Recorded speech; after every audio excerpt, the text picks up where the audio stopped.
Hello everyone, this is Tom Fox. I'm the Compliance Evangelist, and I'd like to welcome you to This Week in FCPA, Episode 62 for the week ending July 21st, 2017, The Kids Are Back edition. This week, Jay and I return for a wide-ranging discussion of some of the week's top compliance and ethics-related stories, including the following. Will Canada approve DPAs for use in anti-corruption prosecutions? TI Canada recommends they come into use.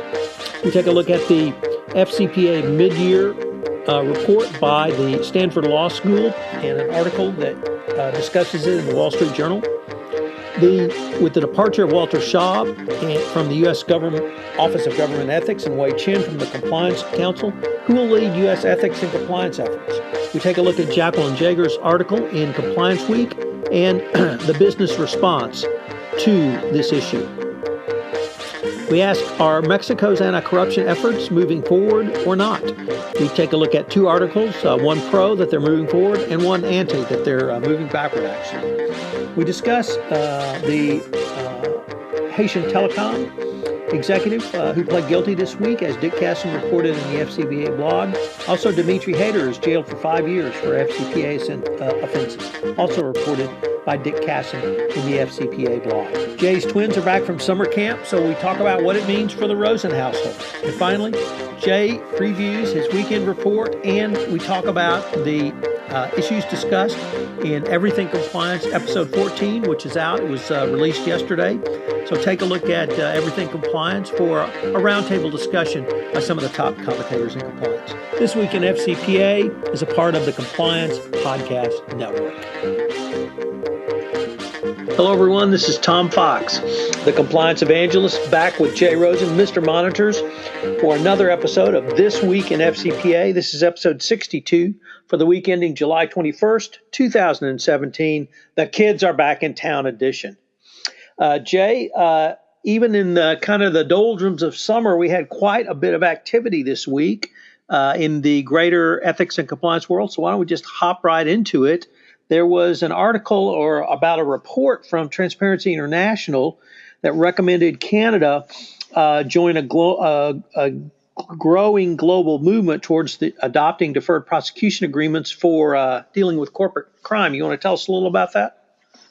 Sure. So basically, they said in this TI report that came out on July 12th, they said using DPAs could increase transparency in resolving corporate crime and lead to more voluntary disclosures of wrongdoing by companies. So I would say that the report kind of follows the trend that we've been seeing over the past several years. First of all, with the UK Bribery Act and the SFO adopting DPAs. DPAs are currently used in Australia as well. And it seems now that we're going to talk about today that both to the north in Canada and to the south in Mexico, that they are looking at enhancing their ethics and compliance prosecutions and using the DPA as a tool. What's interesting is still the issue that here in the U.S., we really do not have much judicial involvement in the DPA, that the DPA is usually a tool that's used for negotiated settlement, primarily between the Department of Justice and directly with the company. And there was a story that we spoke about last week and about whether or not even monitoring reports should be made public as part of a DPA or an NPA. So I think the sum total here is that this is going to be something good for Canada. There's also an interview that I read earlier this week that we can make available in the show notes where Global GIR had an interview with the head of the RCMP, the Royal Canadian Mounted Police. And in this long interview, they also speak about, that they want to get on board with the DPA. So I think it's a positive it's a positive movement here, and I think it's really bringing Canada online with the trend that's been happening over the last 3 to 4 years in terms of resolving corporate FCPA violations. Yeah, I guess I had a couple of observations, Jay. The first is that the Canadian proposal looks like, or at least TI proposed that there be proper safeguards, which would mean that DPAs would include at least 3 key elements, including financial reparations, sincere compliance reform, and accountability for individual wrongdoers. Under the United States system, we certainly have parts 1 and 2, which would equate to profit disgorgement and remediation of your compliance program. On the prong 3, accountability of individual wrongdoers, it's not something we've seen the Department of Justice really move forward on. And as we noted in the Everything Compliance podcast, episode 14, that we are going to mention in this podcast, but which was posted yesterday in Jesse Eisinger's book, The Chicken Shit Club, there was a pretty robust critique of the U.S. government not going after white-collar criminals generally, and certainly we have not seen that in the even in the light of the Yates memo around FCPA prosecutions. And the other thing is that now we've got, obviously we have the SFO British experience, and now we have this Canadian proposal that seems to be moving forward. And I think that other countries have taken some of the best aspects of the U.S. DPA system and have moved to incorporate that into their country's anti-corruption efforts. And perhaps the United States legislature, in the form of Congress, would take the words of, at least thoughts of Judge Poole from the Second Circuit, who concurred in the HSBC decision denying the release of the monitor's report, even a redacted version, and take up this issue and pass some legislation which would guide both the Department of Justice, courts, district courts, and the parties in what parts of DPAs would have court oversight.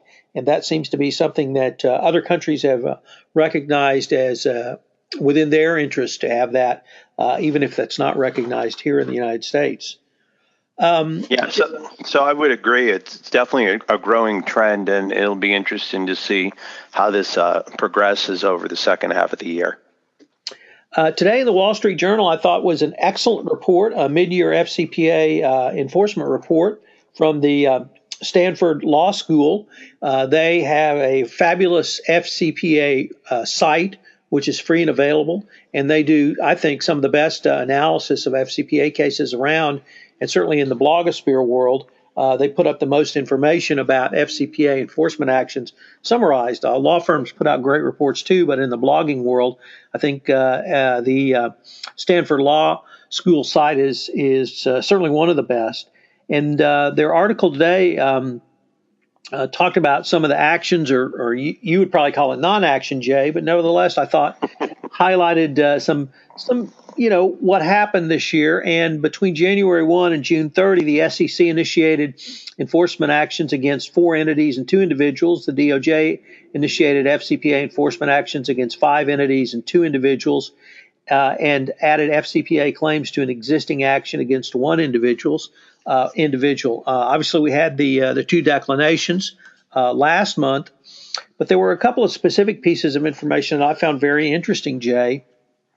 The first was that the gap between the adding of the enforcement actions against Michael Cohen and Vanya Barros in connection with the OCZIF bribery scandal up until the Lindy Gass declination was a 140-day gap. And that is the second longest gap in modern post-2005 FCPA enforcement. So when you think about length of time, that obviously is a long time, but the stretch, they had a great little chart which showed the top 5 stretches. It's as I indicated, number 2, and they gave really 3 reasons that this may not be as significant as it would appear at first blush. The first is that although the stretch is the second longest, it's only that it is between, or rather at the start of a new administration, and that not all of the key leadership positions in both the SEC and the Department of Justice have been filled. So that could be one reason that things have slowed down. Second, clearly a lull in new filings, or settlements rather, does not mean that all FCPA-related enforcement activity has come to a halt. In fact, much of the activity is probably continuing on behind the scenes. Dick Casson, I think, and others have reported that between or up to 100 cases are under active investigation, and the Stanford Law Journal or Law School reports that 70 companies have disclosed an ongoing FCPA investigation as well. So there appears to be lots of activity, and of course they noted the words of Attorney General Session and Trevor McFadden, the acting principal deputy assistant, confirming the government's commitment to continued enforcement of the FCPA. So a very interesting report. We've linked to it in the show notes. Urge you to take a look at it. Any thoughts from the West Coast? Yeah, you called it. I'm a bit of a Chicken Little this year in terms of the sky is falling and nothing's happening from an FCPA perspective. So I want to thank you for kind of grounding me here. And I do believe that I think the number is even higher. I've heard from people in the government that there could possibly be as much as 200 active investigations going right now. So I think the three reasons that you quote in the article all make sense. And I'm sorry I lost my head a couple weeks ago, but I do feel much better with the declinations that have been happening and, the things that we're talking about from a global perspective. I think we're still making progress. And I think a little bit later on, we're going to discuss an article from our good friend Jacqueline Jager at Compliance Week, and we'll pick up that discussion when we hit that article. So next was a couple of articles around Mexico's anti-corruption effort. And the question I have for you, Jay, is it moving forward or not? So you want to take the pro side of that? Well, I think the pro side is that the new law came into effect last week, and that it brings significant parity to what Mexico had before in enforcement, and it brings it in line with some of the things that we're seeing in other more mature programs and companies. So that would be the pro side. And where would your con be coming from? So my con is actually coming from an article by Juan Montes in the Wall Street Journal. And he notes that the country missed a pivotal deadline on its appointing judges to hear corruption cases. More than half of Mexico's 32 administrative states have not passed legislation required at the local level. The authorities in Mexico missed a one-year deadline for adoption of new anti-corruption rules. So we have a law in place, but we don't have any of the backfill or both the procedures, policy, and regulations coupled with the people who will enforce it. So there's in Texas, I will tell you, much cynicism about whether Mexico will join the modern world and actively prosecute corruption and bribery. But there was one really stark number in Juan Montez's piece that struck me, Jay, and I think it really speaks to why the global fight against anti-corruption is so important. And he says that graft cost the Mexican economy some $51 billion a year in lost output. And 44% of all companies in Mexico pay bribes of some kind. And when you have those kinds of numbers, I think it speaks. Now multiply that out across the globe. And that's why I see compliance and anti-corruption is a business issue. And when you have a business issue, you have a law which makes it illegal, but you need to have a business response. And we can really explore that a little bit more when we get to Jacqueline's article.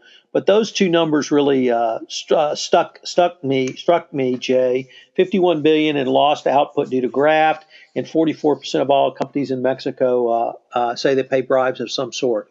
That didn't even include the U.S. companies or other international companies doing business in Mexico. So perhaps the answer is it's still an open question, but at least a new anti-corruption law went into force, and hopefully the political class in Mexico will move forward with their obligations as well. Maybe we can politely just call it a soft opening. A soft opening. Okay. So you're correct. Our good friend Jacqueline Jaeger, my fellow columnist at Compliance Week, wrote a very interesting piece this week entitled Ethics and Compliance in the United States Take the Global Stage.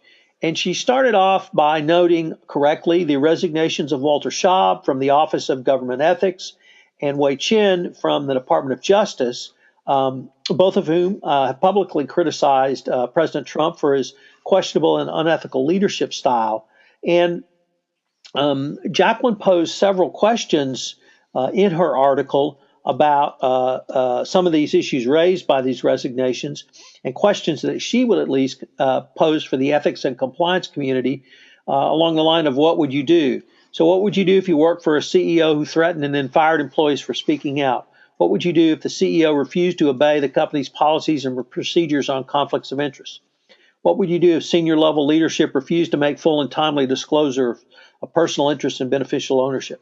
What would you do if the CEO did not believe in conducting due diligence on the company's assets?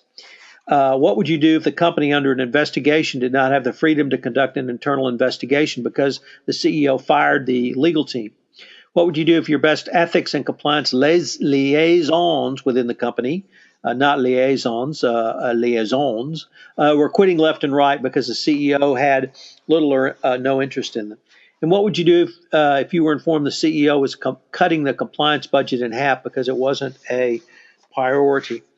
And where I would argue that this needs to go, Jay, is to the business world and to the business response, and tie back into the prior point from the amount of graft paid in Mexico and the amount of companies that have paid bribes. So I'm sitting in Houston, Texas, as we record this today on July 21st, energy capital of the world, also the FCPA enforcement capital of the world. More companies in Houston have gone through an FCPA enforcement action than in any single city on earth. Now, the reason is energy. And it started back in 2004, and it's continued up through 2017.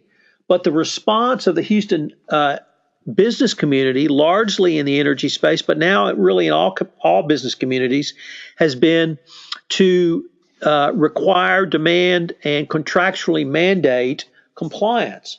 So if you want to do business with an Exxon, a Chevron, a Shell, you have to have a compliance program. If you want to do business with a Halliburton, a Schlumberger, a Weatherford, or Baker Hughes, you have to have a compliance program all the way down the chain to literally the $15 million software company that has one piece of software that does one thing for in the energy space.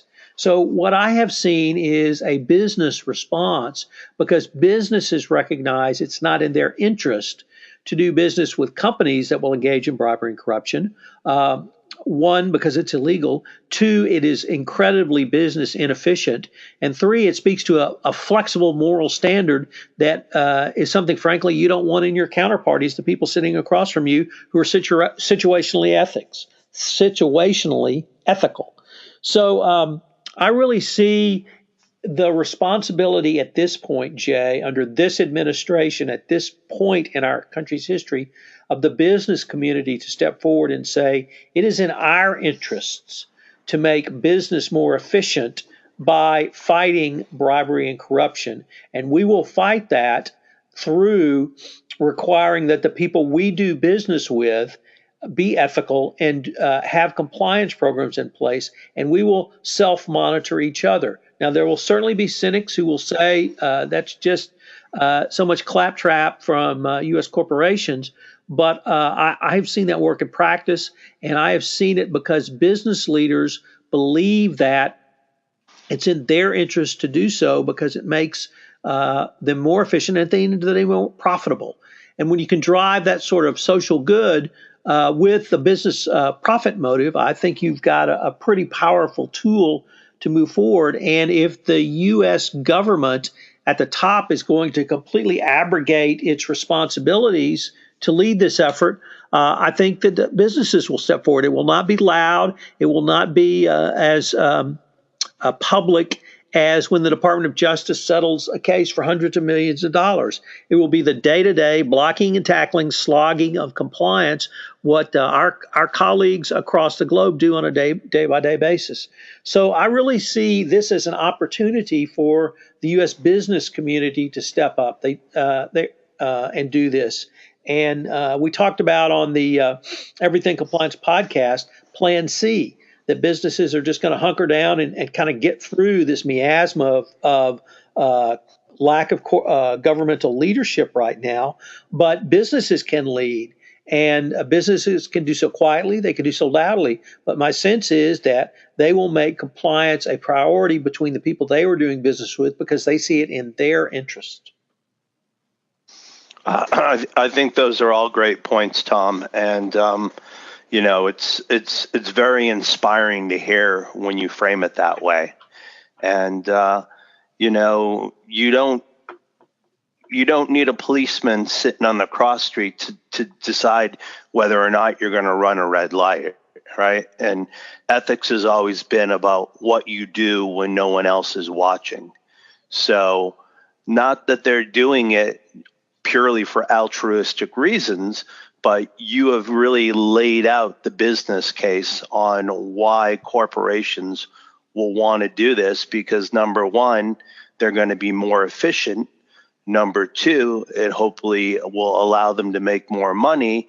And number three, they're going to have that sterling reputation, and they're going to have, more importantly, a clean balance sheet. So should they need to raise capital or should they get involved in an M&A transaction, there should be no fears about what their asset is worth and whether or not that they're buying a company that's clean and will not lead to any success or liability. So I think they're all great points that you make. And with other aspects of the government running at a less than brisk pace, I think other, businesses with regard to other federal statutes are having to step in and fill the same void that we're looking at from a FCPA perspective.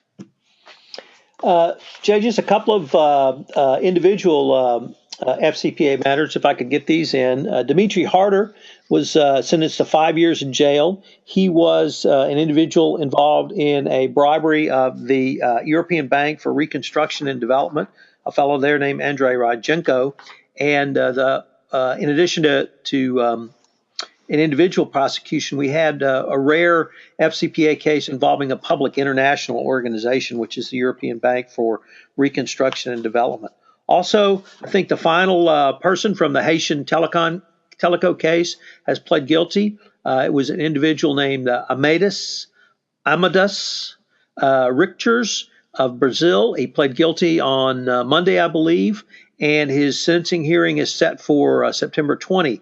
He had avoided arrest for multiple years, and he may be looking at a long sentence, frankly, based upon his co-conspirators. Joel Esquenazi, as most people remember, was sentenced to the longest FCPA sentence for his role in the Haitian Telecom case of 15 years. His co-defendant, Carlos Rodriguez, was given a 7.5-year sentence. So two significant individuals pled guilty. One pled guilty and one was sentenced to jail.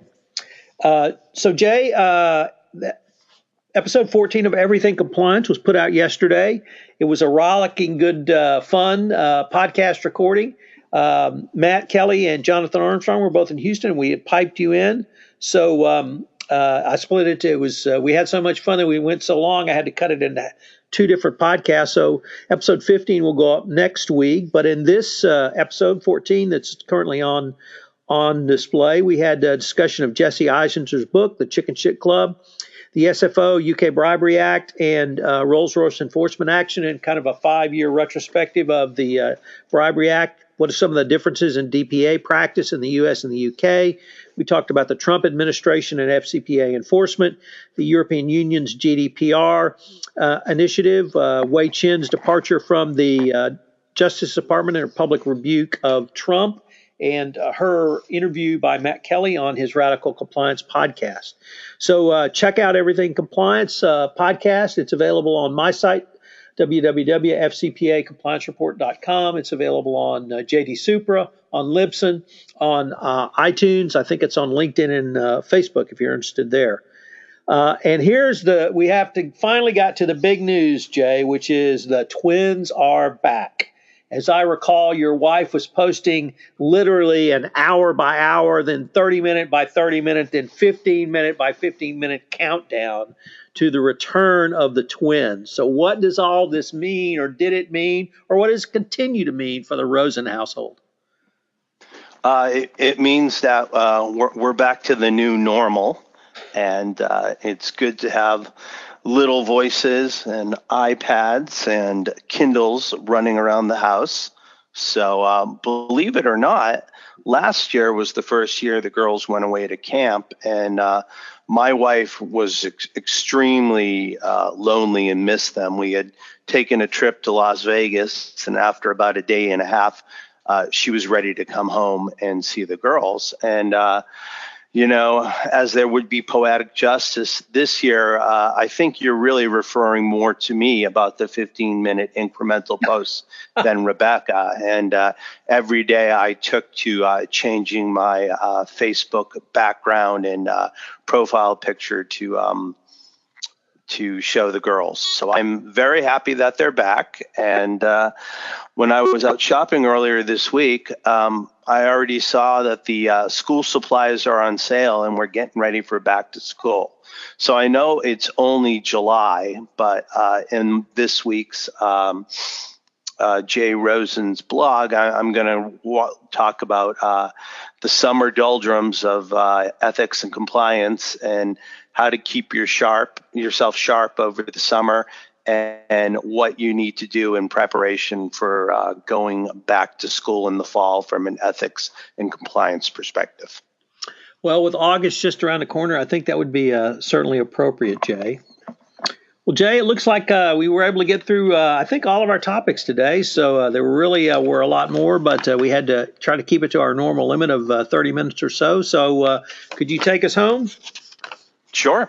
On behalf of Tom Fox, the compliance evangelist and head of the compliance, what are you calling the Compliance Podcast Network? Correct.